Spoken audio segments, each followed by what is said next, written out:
Crypto Scholars recently hosted an exciting debate with prominent executives to discuss how to reduce and monetize Australian orphan methane emissions from energy plants through Bitcoin mining. Speakers included international VC tycoon Mark Carnegie, who has a storied history of disrupting traditional big business through innovation.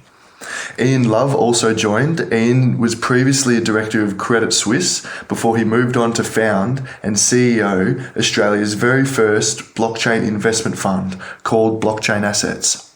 Mark Carnegie has since JV'd with Ian's blockchain investment arm. Steve Vallas also joined the debate and provided some regulatory insight. Steve's the CEO of Blockchain Australia, which is a body that represents Australian big crypto exchanges and is the main consulting body to Australian Parliament on crypto. Hey Ian, how you going? Oh, good mate. Yeah, good. Thanks for setting this up. Yeah, we're sort of all learning how it all works. So this is going to be fun.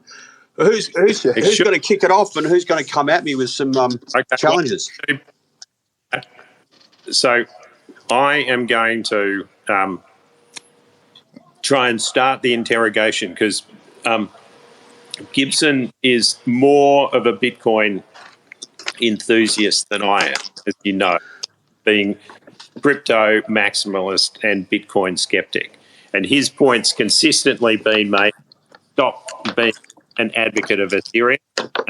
The thing that we need is sensible regulation for Bitcoin mining in Australia, and that'll be a way for us to take all of this massive amount of orphan gas that gets flared at the moment and find some way to actually turn it into money. Would that be to overstate your position, Gibson? Yeah, for sure. That's definitely well, I'm not so much just a Bitcoin maximalist. I'm a crypto maximalist, blockchain maximalist, and a student. And it's just one of those things that's always in the back of my mind. We have all this methane production and we have this technology that can mitigate it.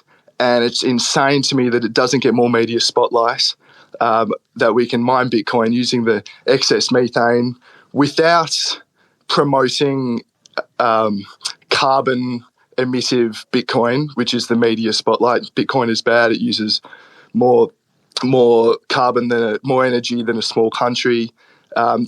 Because if you mine it using methane emissions, then it makes it more expensive to mine regularly.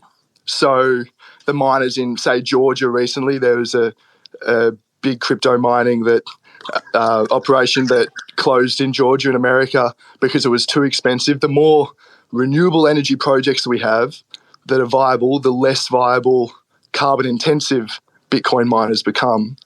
So that argument doesn't really hold any water that Bitcoin's bad. So yeah, it's a yes qualified to that question, Mark.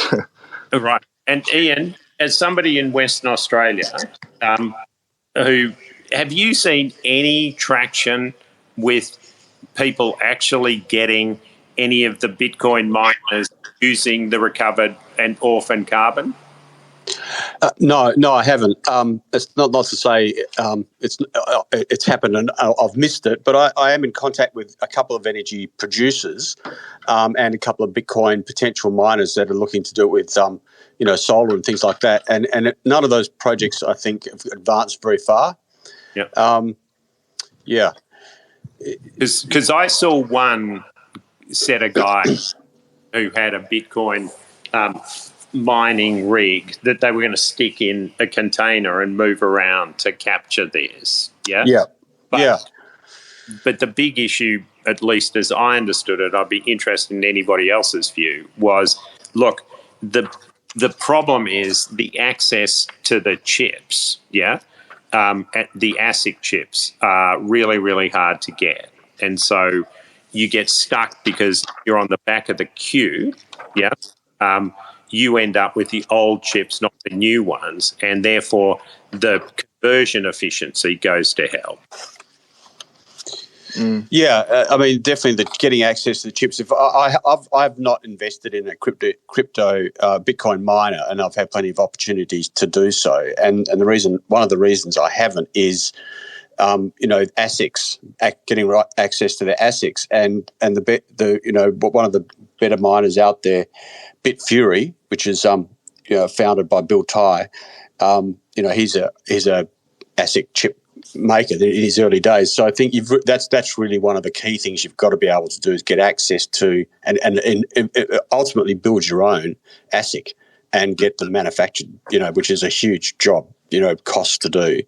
But can we just talk on the electricity thing? I think the three of us, and probably everyone on this call, actually boringly enough, probably agree on the same thing. So it's not going to be much of a debate because that's right.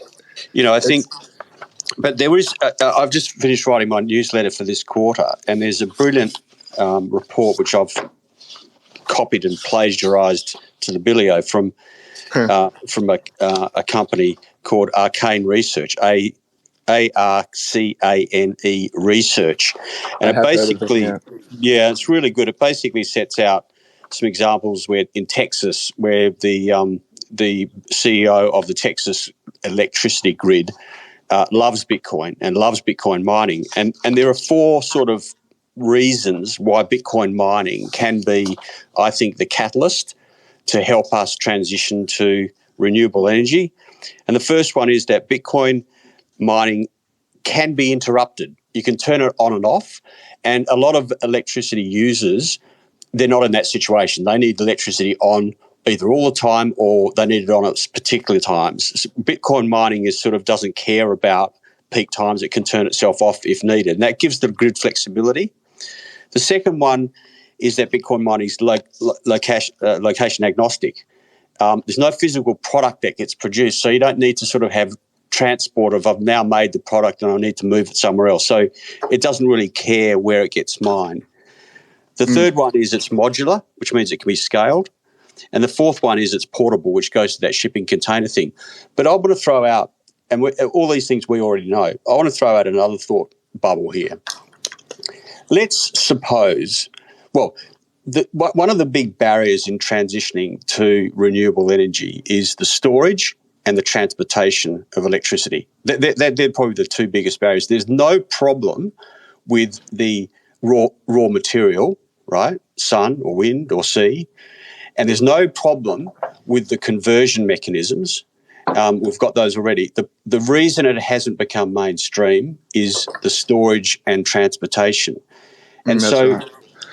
What we need to have is an invention that can facilitate, can potentially solve those problems. And I just wonder whether that is Bitcoin. And maybe there's a Friday afternoon wild thought. Maybe Satoshi Nakamoto didn't just invent peer-to-peer cash. Maybe she invented a mechanism that is going to be a catalyst which provides financial incentives for the planet to move to renewable energy. That's a mind-blowing kind of point, isn't it? And the more that we read Satoshi's white paper, I feel like every year that you read it, there's a different avenue that it opens up. And renewable energy is one of those. I think for the people listening at home, I might qualify the points you just said, Ian, as if we're addressing Bitcoin as Australia's saver for climate change, perhaps there are two streams that can be broken down into. One is the methane capture, burning the methane release, which is, methane is a 27% of worldwide carbon equivalent emissions. And there's also, if we are going to go onto a new energy source that is not fossil fuels, that it's renewable, Bitcoin mining has the potential to stabilize the renewables and make it more of a viable business opportunity, create more investment into batteries, and which is the big bottleneck that you mentioned. And that's kind of the second avenue. So there are two pathways where Bitcoin mining can achieve. It can help us with our climate goals. Would you say that's right? Yeah, for sure. In fact, Woodside, I met some folks from Woodside about last year sometime, about this time last year, and they were really interested in Bitcoin. They knew everything about it. I was staggered. And I thought, what on earth are you interested in Bitcoin for at Woodside? And it's exactly that. So they're basically saying, and what wouldn't be just Woodside, I'm sure every energy company in the world would be looking at this, and they're saying, well, our sustainable energy business is great, but it doesn't make any money, and it's loss making. But if we stick a Bitcoin mining operation onto it, well, all of a sudden it's profitable. And once you've got a profitable business, that creates incentive to, do more research and build it out. So I definitely see it as a driver for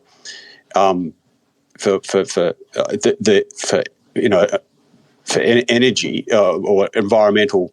I've been thinking about the ESG aspects of it, and certainly I give it. In fact, my paper, my investor newsletter this month, I basically got the quote. This is me saying this.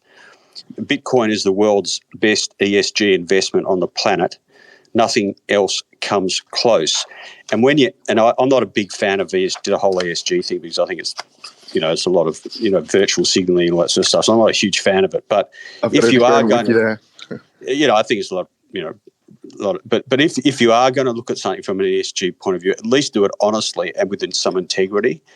And when you go through we've spoken already about the environmental, but the society thing of it is pretty important. And of course, if Bitcoin doesn't do anything valuable for society, well then even if the energy is free, it just doesn't make any sense.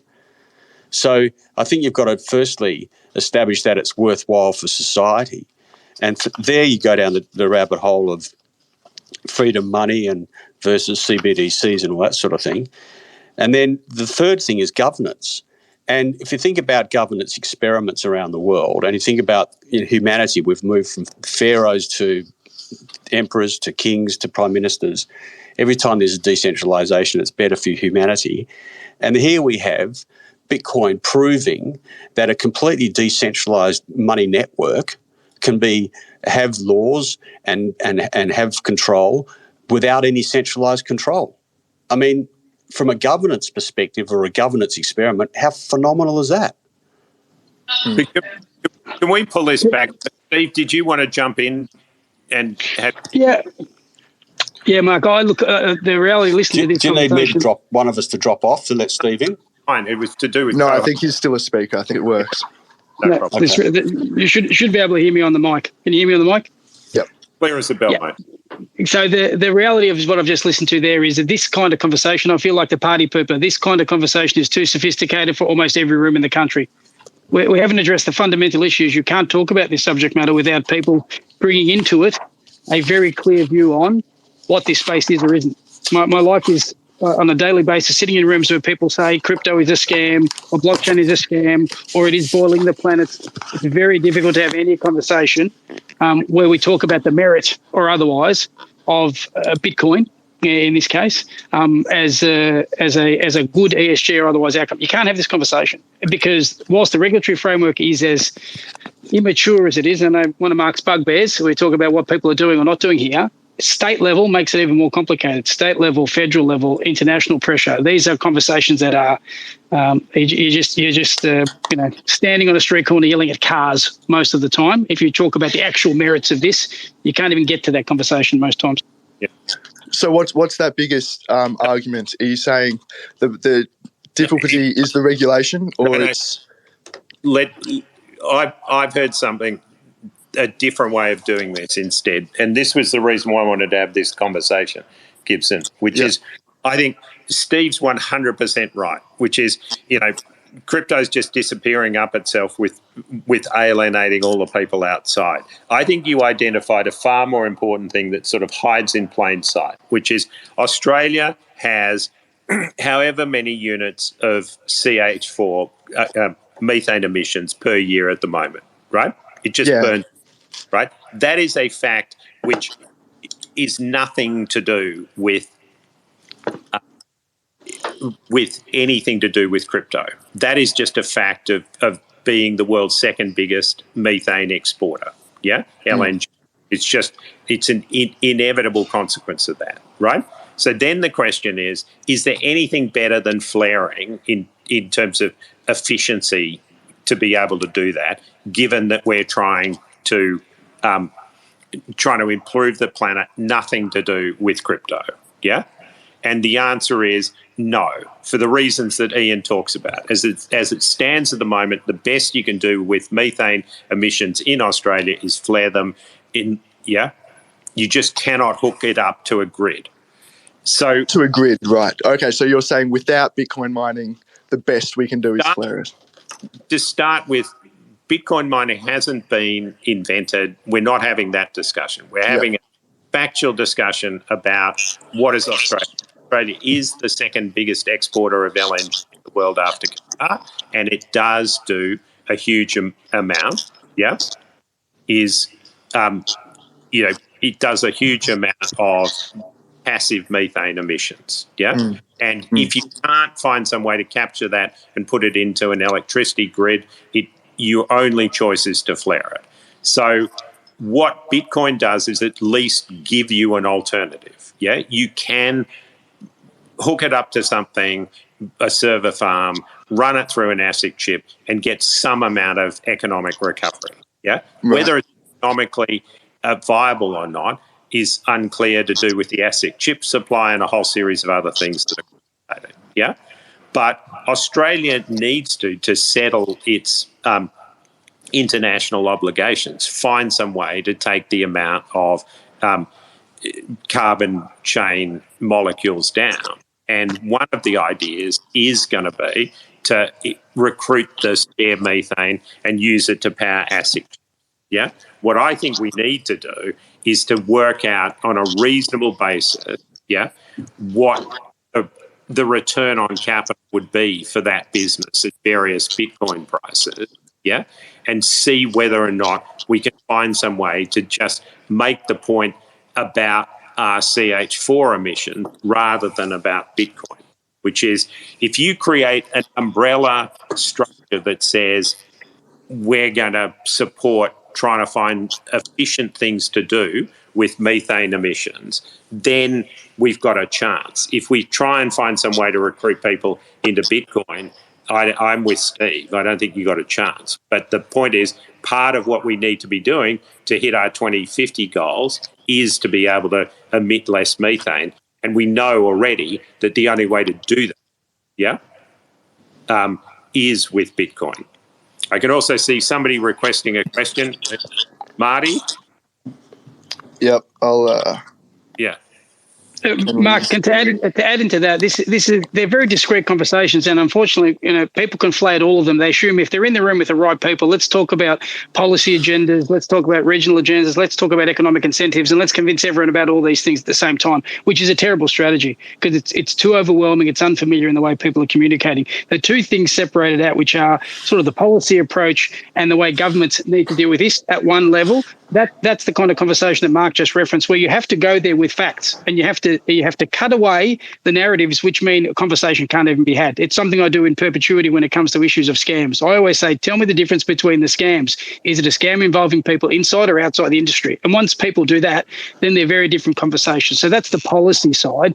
The bit that I'm now seeing similarities with on the other side, which is economic incentives. If the economic incentives are growing, and they seem to be growing, then it just puts pressure on the policy outcomes. And when I'm looking at the space that is payments at the moment, which I've been banging on about in a lot of rooms, the reality of big payment providers and this space is they now see economic imperatives in participating in this thing, in participating in the rails that are crypto, digital assets or otherwise. So they're now no longer worried about the implications unknown in a reg sense. So they're now knocking on doors saying, let us do our business better. And they're looking to drive policy that way. So you need to bring together those two elements of the ecosystem, the policy stuff, which has its own cadence, and economic incentives to put pressure on people to look at this thing, not just once, but to look at it and revisit it until it makes sense. And they say, now it's time to go. Right. Yeah, the point that I was meaning to make at the start, Mark, was that a lot of people think Bitcoin and they think environmentally bad and it's terrible, all the greenies stay away from it, and it's seen as a very liberal, right-wing type approach. The point I was making is if you burn the methane to contribute to the Bitcoin ecosystem, which you are doing, you're making all the bad miners of Bitcoin less profitable. because you're producing methane. It's almost a free energy source. And so that was the point I was making. If we want to hit the listeners with some stats, like what you were saying, Steve, the stats I heard from the US was that 2% of the world's methane production comes from inefficient flaring, and that is when you flare methane, it gets rid of 92% of the methane. If you internally combust it, which is what you're doing when you use that methane to mine the Bitcoin, you're making it almost 8% more efficient. It's 99 point something to combust that methane instead of just flaring it. So you're attacking that 2% of carbon dioxide equivalents. Marty, I think you were commenting something. Look, I agree with everybody, but I think, Steve, and everybody's got their own angles they're coming at it from. I'm looking at this just as an entrepreneur that looks at opportunities, and apart from being an environmentalist, and I've always been worried looking at Bitcoin the way it's been pilloried for the vast amounts of energy it uses, but rather than get caught up in policy, which can take forever and it's important, this sort of thing I think is pretty interesting if you look at a business case, because if you go to a business person or an investor with a business case and it makes sense to them, then they'll invest in it. And I think, Ian and Mark are pretty aware of that. They need to do deep dives to get there and to understand it and to agree to actually part with some of their hard-earned or their clients' hard-earned. But you don't need policies, you don't need government intervention or agreement to start a business. And there are people at the moment mining Bitcoin in Australia and sitting on the grid and, up in the high plains of New South Wales, I've got a friend that was looking at selling up his farm and going up and joining a mate who's doing it, using electricity off-peak and solar farming and all that sort of stuff. You can spend a long time theorising, but it's pretty exciting if you start with business cases. Have you got somebody who's actually making a profit at the moment?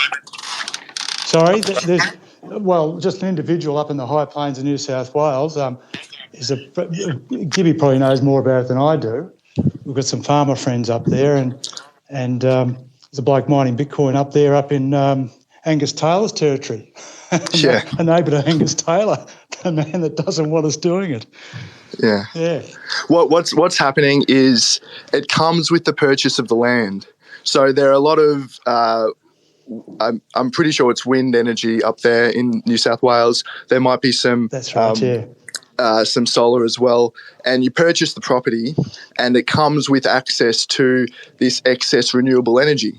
And so it allows you, of course, you don't have to use it, but it allows you the opportunity to use that energy for some purposes.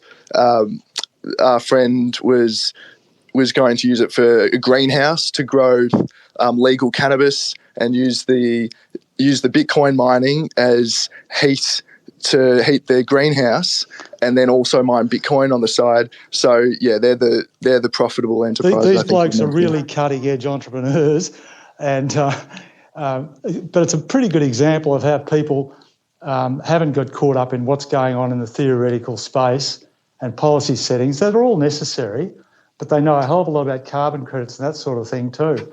And the rorts that are out there for carbon credits, I mean, it's a disgrace, but it should be able to get carbon credits to be involved in this methane space, especially if you've got councils that are already. Gib, I think you called a couple of the big councils, didn't you, to find out what they're doing.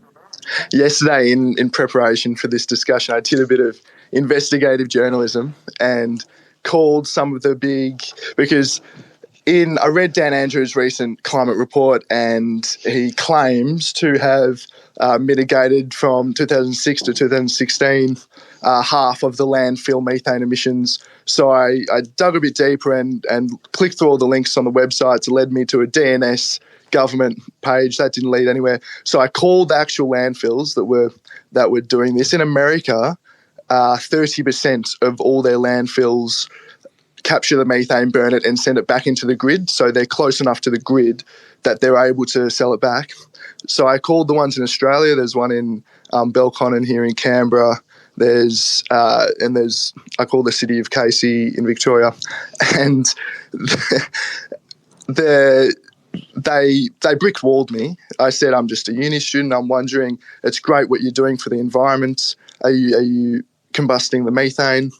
And she put the phone down and she said, hold on, I'll transfer you to my supervisor. And she said, I've got a bloke here. He claims he's a uni student, but is he really with that guy with that other thing?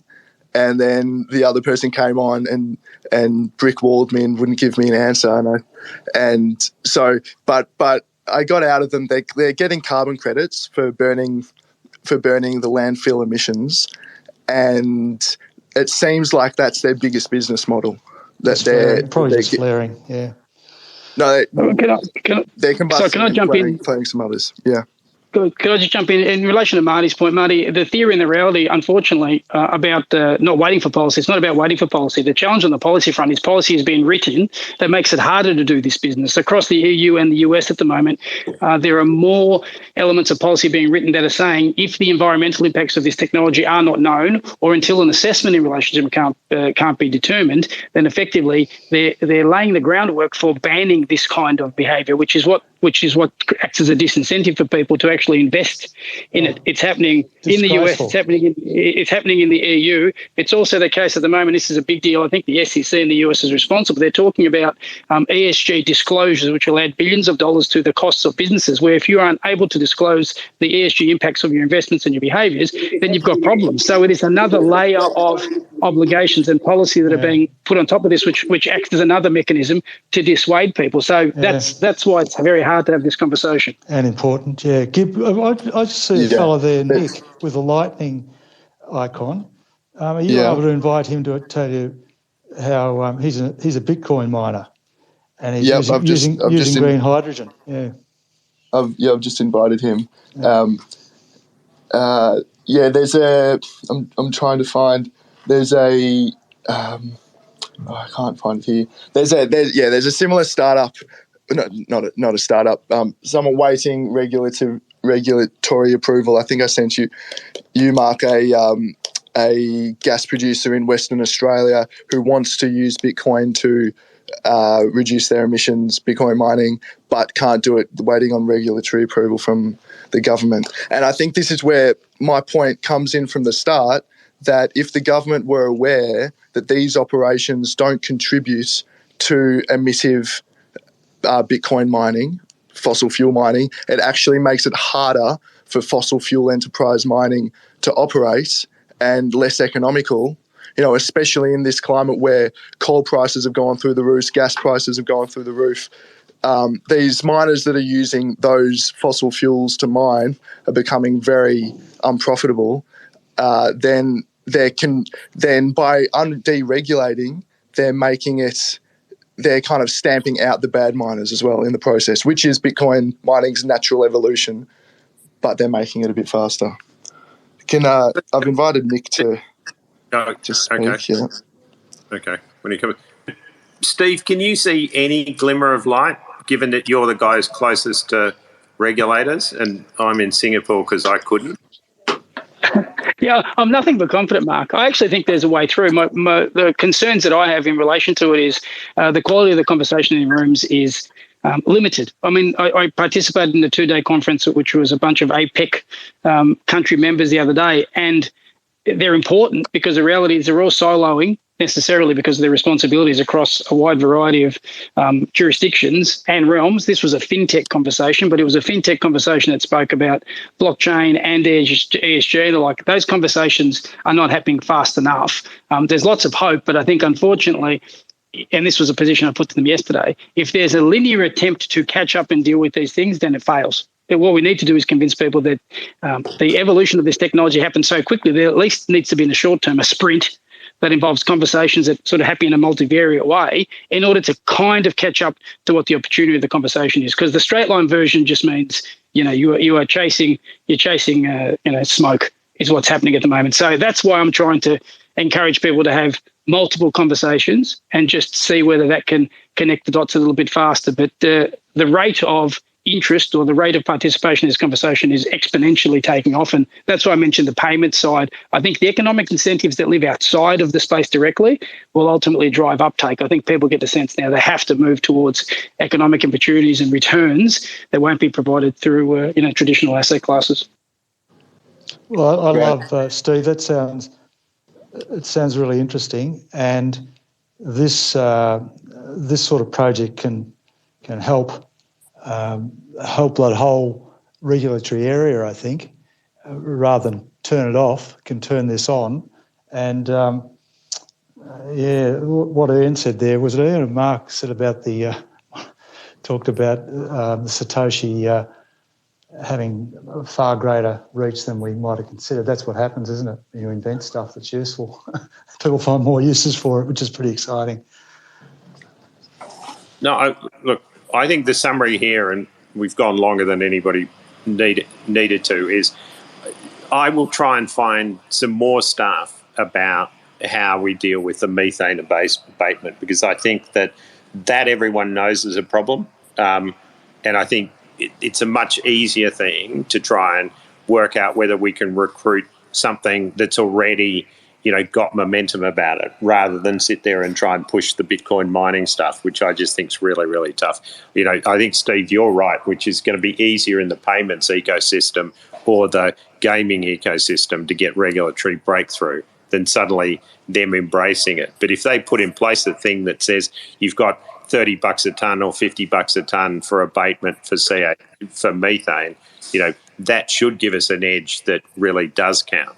So, Gibson, thank you very much for starting this as the flame war. It was really, really helpful. And thank you, Steve and Marty and Ian, for joining in. Really, really good. And also, I think, as to anybody who's got what I call Australian or Southeast Asian crypto stuff that they want to talk to, or friends, we should try and do this on a relatively regular basis if there's something to talk about. I don't want to just take up space and have people drone on. But I do think as a forum, these Twitter spaces are going to be the one that works. So thank you for those people listening, and thank you very much to the speakers. And let's convene if people have got something else in future.